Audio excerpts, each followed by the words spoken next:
there is a growing citizens movement demanding an explanation of chemtrails. And I talked to my NSA buddies at Fort Carson, Peterson Air Force Base, and Buckley, where I was actually their doctor taking care of the pilots flying and spraying the chemtrails. So I know it's real. If anybody says it's not real, they're full of it. It's not the same as conducting some localized test for some defensive project. This is open air operations. It's not a test. This thing is in place.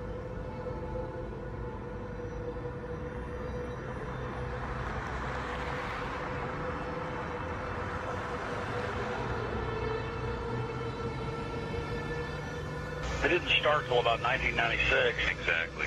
And, growing up my whole life, a condensation trail disappeared, the 20 seconds, a minute, 2 minutes. And now it can be in the summer at like 4,000 feet, and there's these big clouds behind jets. Some jets leave it behind, leave a trail behind them. Other jets at the same flight level, same altitude don't. And, instead of just getting into are they spraying us or what's changed in the jet fuel or what's changed in the atmosphere, there are tens of thousands of declassified admissions under different programs where different Pentagon programs, different agencies of the government have tested chemical, biological, and radiological agents on the American people. Talking about this a few years ago was extremely dangerous. Now that we have YouTube and more social networking devices, such as even Rupert's MySpace, this is really getting out in such a way that they can't control it. They must just be really, if you could use the expression, shitting themselves over this, because they can't control people now talking about the elephant in the room, what is so obvious to all of us.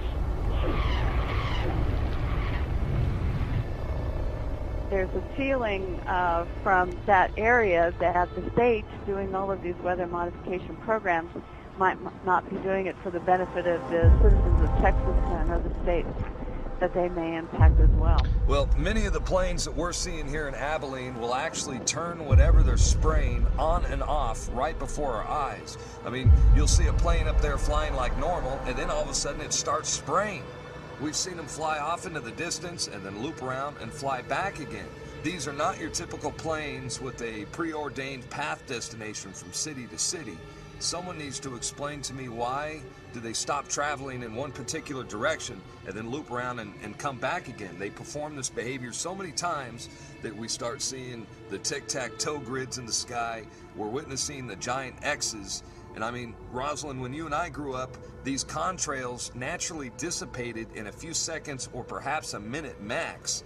But these things expand, they grow bigger, and before you know it, the entire sky is overcast. That's correct. And they are there all day. They do loop the loop around our county and our state. We follow them at times with spotters in different areas, watching the planes loop, come back around. And we know from the FAA records that the jets from commercial airlines fly in straight lines.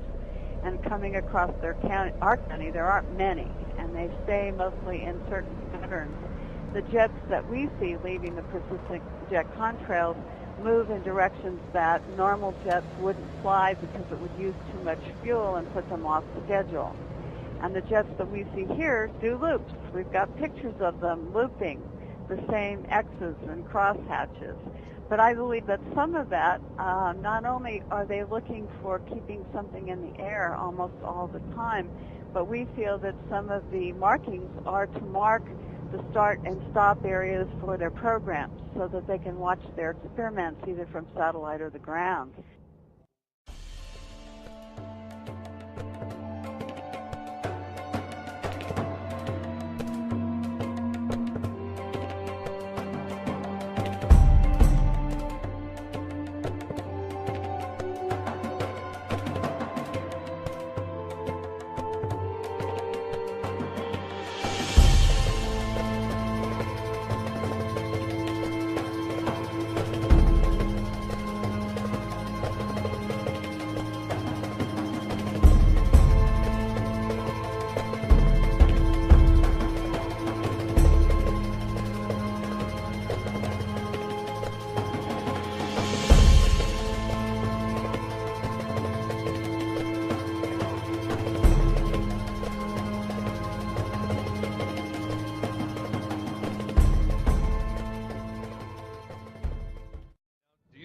that this is a full-scale secret operation that includes not only the U.S. but Europe and the rest of the world? Well, that's apparent because you can see the pictures from all over the world, and I get them constantly. Some areas are worse than others. The excuse for this is, number one, weather modification, number two, to save us from global warming, and number three, to save us from the terrorists. A lot of these programs, of which there are many patterns and which has been designated as wake vortex simulation carried out by NASA Langley Research Center, many of these operations and the patents go on to explain how if there is a biological attack by terrorists at some point, that these exercises and practices will, in a sense, save us with the spider webbery that comes down from the aerosol spraying, potentially gathering the chemical mass spray that could be sprayed on any given population. The problem with that is the terrorists don't have the means to deliver this. They don't have the access to deliver this over the American populace per se. And the only people who have been doing this, that is biological experiments on the American people, is the military themselves, which has been admitted from everything from Operation Shad to the spraying that happened in San Francisco, I believe back in the 60s and the 70s, that literally killed people.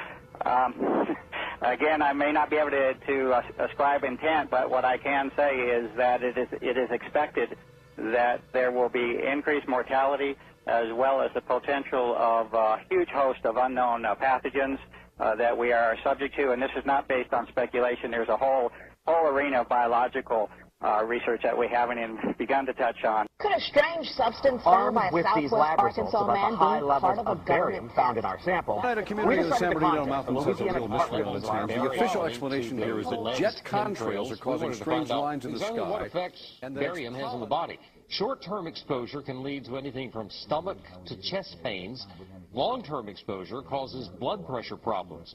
Ryan addressed concerns by chemtrail researchers that barium could be meant to wear down a person's immune system. You're talking about dominating our air supply without the human consent in a way that is difficult for many of us certainly to conceive, and certainly many of us refuse to accept it even in the light of sufficient and overwhelming evidence.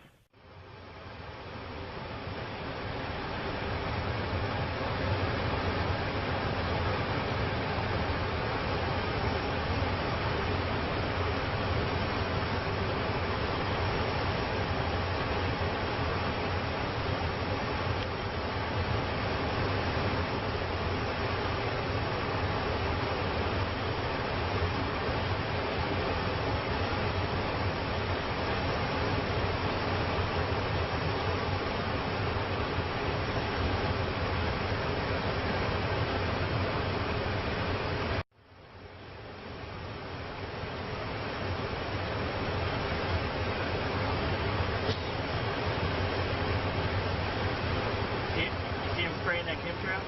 Nope. Good thing we're above it. I know. Otherwise we'd be dead right now.